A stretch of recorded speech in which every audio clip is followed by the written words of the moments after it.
मकर राशि जुलाई मासरे आपणक new beginning हेबाकु जाउची। एही न्यू बिगिनिंग टी आपणक इमोशंस रो हबो, आपणक रिलेशनशिप रो हबो, किछि नुआ संपर्क एमिते हेई पारे जहा द्वारा कि आपणक बहुत ही खुशी मिलिबो, आपण बहुत ही कंटेंट फील करिवे, बहुत लकी फील करिवे। आपणको लागिबो जे आपणको आपणकर गोटे विश ता पूरा हे जायछि, तो आपणको एनर्जी पूरा हैप्पी हैप्पी रहिबो जुलाई मासरे।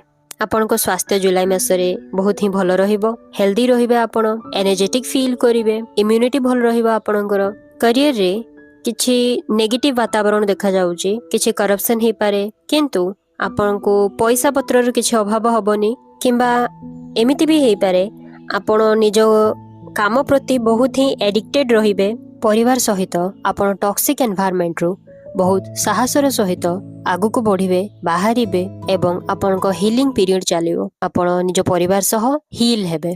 आपणक पय गाइडेंस होउछि जे आपणकू बैलेंस करिया पय हेबो, निजो इमोशंस को, आपणक हार्ट को आपण अनकंडीशनल लव करंतु, निज परिवार को निज प्रति मध्य आपण सेतिकी प्रेम को सेतिकी प्रेम देखांतु, शो करंतु जे आपण निज पय केते मैटर करंती, आपणक परिवार पय केते मैटर करंती। काहेकि ना एमिति करिवा द्वारा आपण निजको तो हील करिवे, ता सह आपण निज परिवार को मध्य हील करिवे। जो दुख को आपण निज मन भितरे धरिकी रखिचंती, सेही दुख को रिलीज करियार समय आसीगला। आपनको जॉय पाए, हैप्पीनेस पाए आपनको स्पेस बनेवा आवश्यक अछि। सेथि पाए निज पुराना स्मृति जहा आपनको कष्ट दउची, सेही स्मृति को बाहर कर दियंतु। मु एही चैनल रे 12टी राशि राशिफल को अपलोड करे।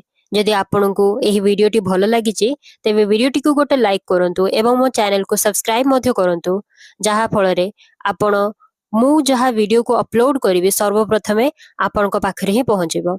धन्यवाद।